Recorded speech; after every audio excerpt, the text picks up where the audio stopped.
Hey guys, Chris here, Ashcraft Outdoors. So I'm out here with my buddy Hanu, and we're just gonna walk around, see what we can find, try to get a primitive fire going. I don't know how I'm gonna do it yet. Maybe bow drill, hand drill, I'm not sure yet. We'll just have to see what I find. So figured I'd bring you guys along with me, and we'll see what we can get ourselves into. Guys, if you can see here, see all this old grass? A lot of this will be excellent in making the basis for our bird's nest. So I'm going to collect a bunch of this, and hopefully we can find some stuff a little bit finer so I don't have to break this grass down too much, but we'll see. I know there are some Russian thistle plants in here. I hope I can find some. The fluff, after those flowers have bloomed, puts on a fluff, and it's excellent for turning an ember into flame. So hopefully I can find some of those, but I'm definitely going to collect some of this grass to be the main substrate of my bird's nest that I'm going to build. I would like to mention, guys, so this grass, a lot of it's still pretty green, but if you get down towards the bottom, all this nice wispy stuff here, this is all really dry stuff, and most of this is from last year, so that's what I'm going to try to collect. The tops here, they're still a little green, they haven't dried enough, but down here at the bottoms, that's where I'm going to find my drier material for my bird's nest.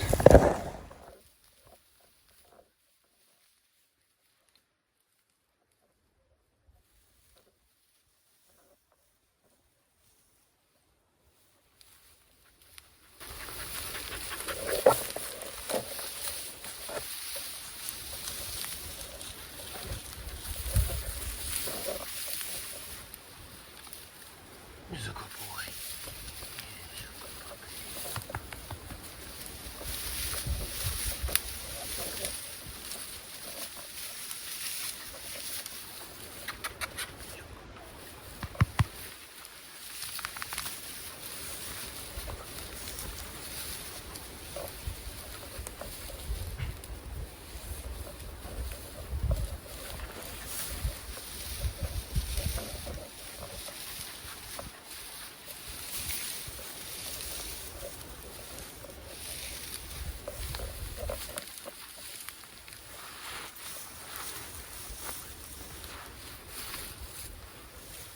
Guys, I don't know if you can see it there, but you see that purple flower there?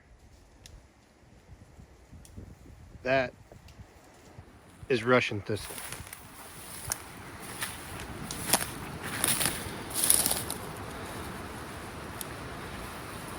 That top right there, that's what I want. So hopefully I can find a lot more of those. Very pretty plant. You can actually, the hearts, the stalk in the heart of this, you can peel all the fibrous layers off the outside, and you can eat that stalk as well as make cordage from the fibers that you peel off. This plant also has a few medicinal purposes, but it's a very handy plant depending on your situation and what you need from it.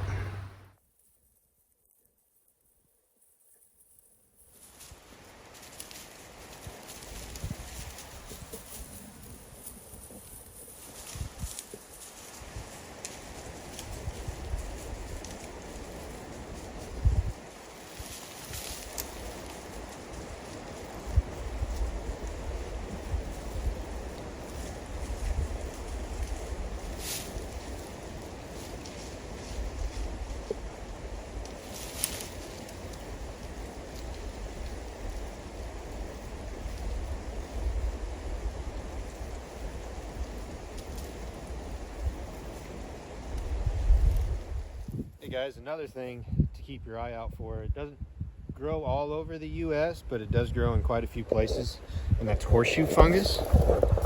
You can see it here on this tree here. Now, preferably, you don't want to take this off of a living tree because these will most likely still be alive. Now, if you can look, this tree is dead. However, I can feel the bottom of this. I can feel moisture right here. This is not going to be a good one to collect. Let's see if I can get you a decent view of the underside, maybe a little dark, but just feel there and you can see if there's moisture or not. And both of these have moisture to them, so these two would not be a good one to collect. However, here in maybe a year or so, these may be dead once this tree, it may still have a little bit of green in it, but that is a good piece of material that you can use to start a fire with. You can grind that up into a powder. You can actually use this piece as a hearth board. There's lots of uses for this. Just make sure it's dead and not living still. Apologies for the wind, but I found another good source of some kindling.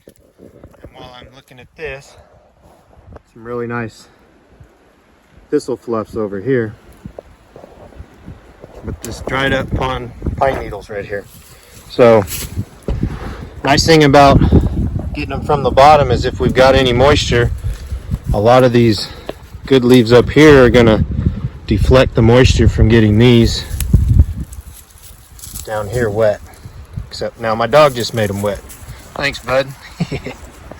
So I'm gonna collect some of these because once you get an actual flame going in your bird's nest, these here will take off like actually having some type of fuel in there. So any type of dried up pine needles are excellent when you're trying to get a primitive fire going, or any fire for that matter. Hey guys, I found a pretty good source of some kindling, and it is the inner tree bark. Now I'm hoping there's some dry. I'm gonna have to search around on it, but I'll show you this big old dead cottonwood right here. You can see down there's some dried inner bark down there. Now that was most likely wet. You can see up here there's a bunch. So what I'm going to do is I'm going to peel off some of this bark. Under here this is probably going to be wet, but we're going to see anyway. Hopefully I can get some good material to add to my bird's nest off of this old cottonwood tree here. So let's get into it and cross your fingers. Hopefully find some good stuff.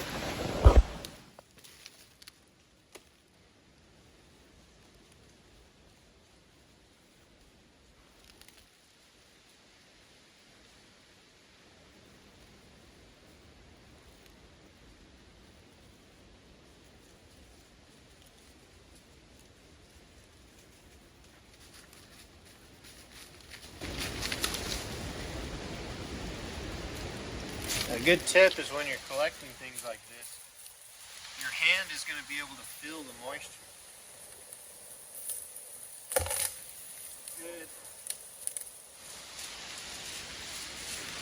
Good thing to take what you're finding and squeeze it in your hand. See if you can feel any moisture in it.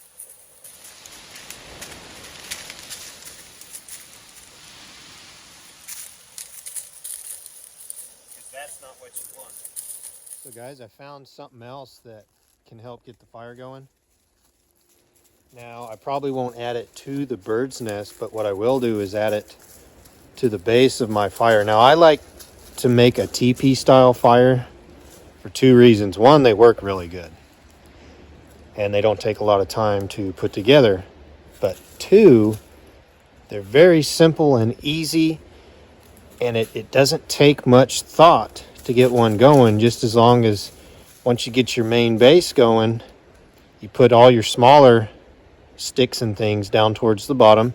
And as you go towards the top, you start increasing the size of those. And they work really good. But what I found here that I'm going to add to the bottom of that is all of this. All this old dead leaf stems here. There's a whole bunch of them here. And another thing, I'm looking down at the ground, is all these old stalks here.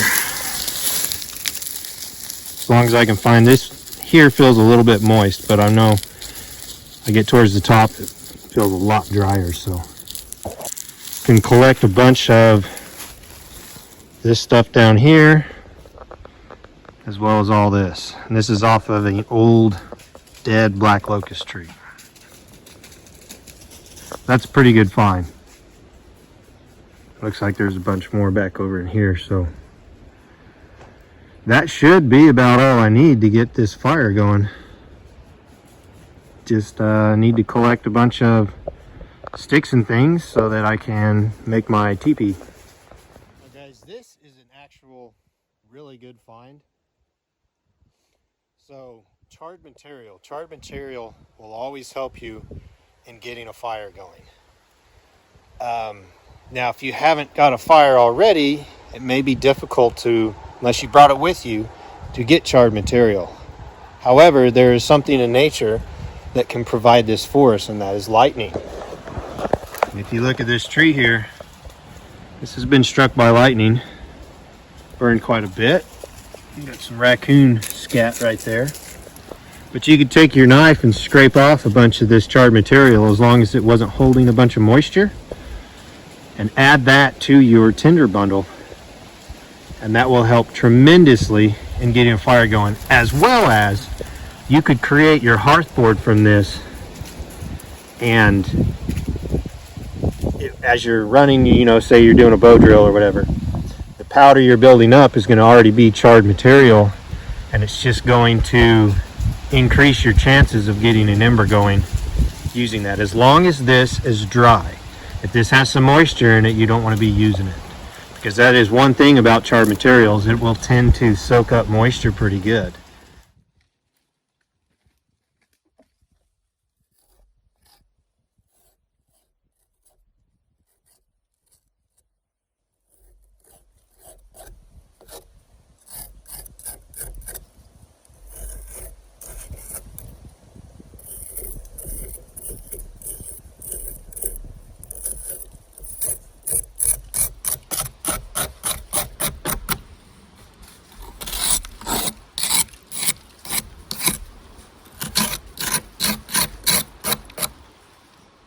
Hey guys, so I'm about ready to get this fire going. Hopefully I can get it going, because I've got a can of soup to cook and I'm pretty hungry, so cross your fingers. But I was going to show you. So I've got my teepee there built. You can see I got a lot smaller sticks in the bottom, and they get bigger as it goes up. Here is the pine needles that I'd found. A bunch of that inner cottonwood bark that I'd found. Here's a bunch of the thistle fibers from the old flower tufts. And then I've got all that grass that I found. I did find a nice dried piece of horseshoe fungus, which I may or may not use. Here's all that charred material I got from that tree that was struck by lightning. There's quite a bit of it in there. So for my hearth board, I've got a piece of cottonwood that I split out here. Here's a yucca stalk that I'm either going to use for a one of two different kinds of hand drill. And then I've got a bunch of year-old Indian hemp stalks, which I'm going to break those up and put those up on the inside of this here. Should have had him make me a fire pit. He's doing a lot better job than I did. So let's oh, and this piece here, this is a dried up piece of pokeweed. That's a plant that in the South it's a staple for making polk salad. But you never want to eat the berries off of this tree. Highly poisonous. Alright guys, so we're about ready to get this fire going here. I've got a piece of bark down here as my catch pan. And this is a piece of cottonwood. I need to put a little bit of a divot in here.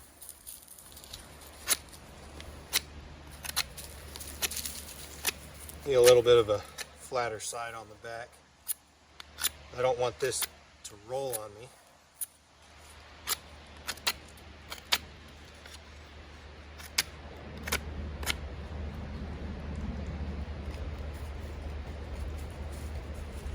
You can see where I was already testing this out, making sure I'd get some smoke and such.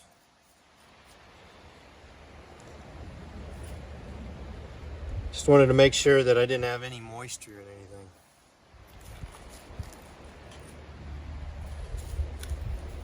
Go ahead and start my notch.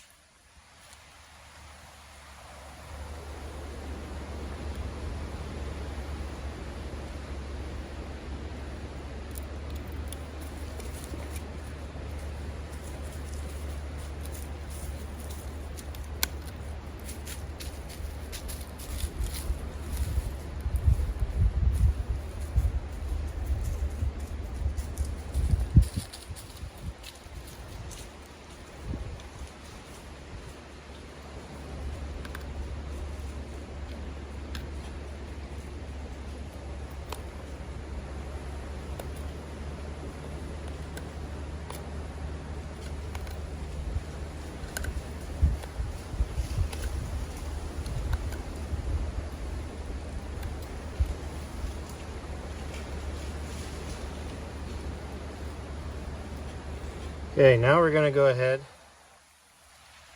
and do a pre-burn on this, and then I'll finish adjusting my notch to that pre-burn. I'm doing a modified type of hand drill here. Takes a little bit less effort than doing your traditional hand drill.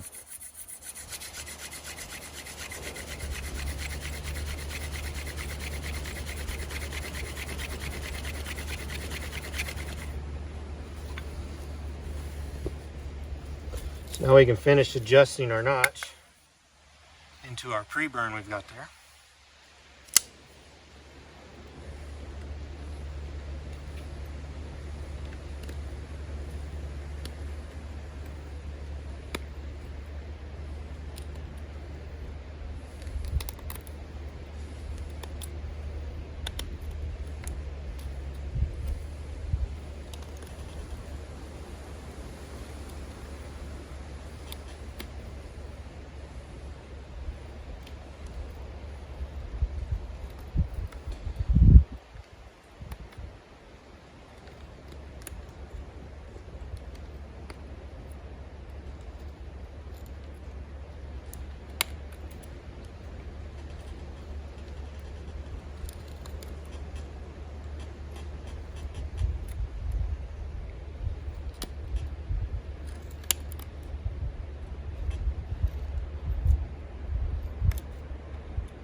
Should be good. You want it to go about a third of the way into your burn there. Hopefully we got that good enough where we don't have to readjust.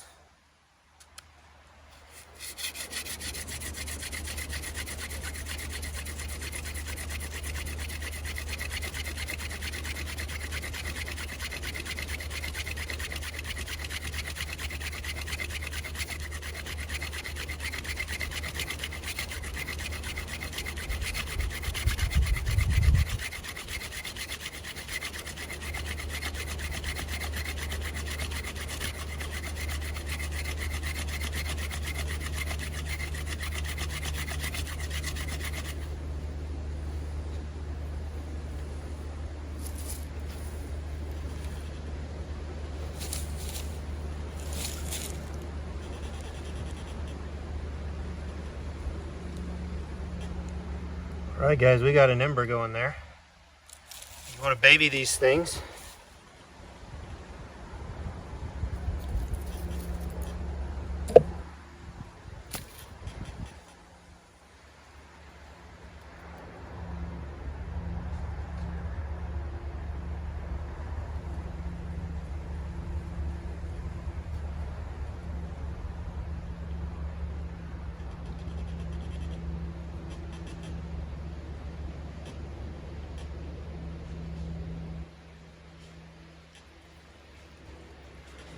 Hopefully that's good enough.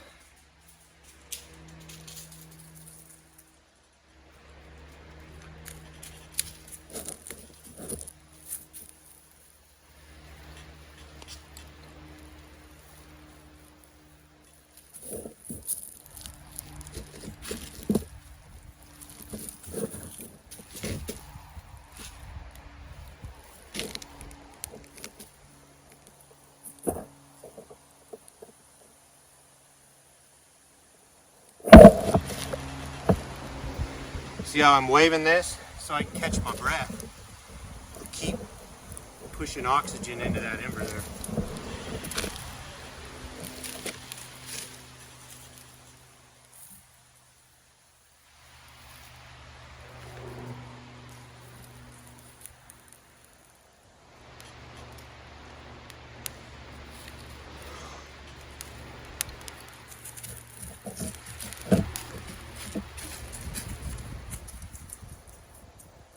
There we go, guys. Put in our fire.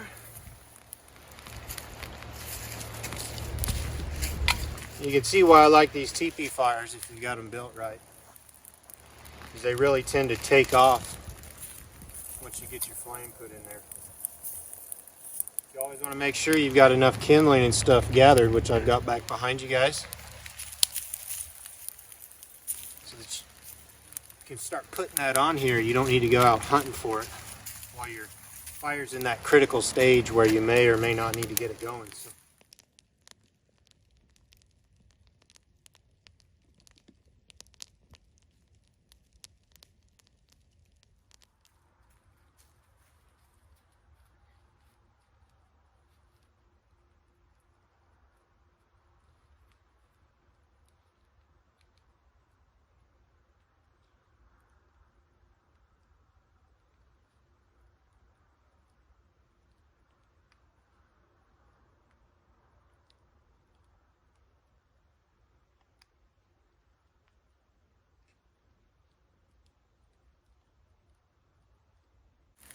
That's right, guys. I hope you enjoyed the modified hand drill. Just got a couple thumb loops on there, and it just makes it work a lot more efficient than doing your traditional type of hand drill where you gotta start at the top, work your way down, because that takes a lot more effort than doing one of these. Alright guys, this was Chris with Ashcraft Outdoors. Thanks for watching. Till the next one, guys.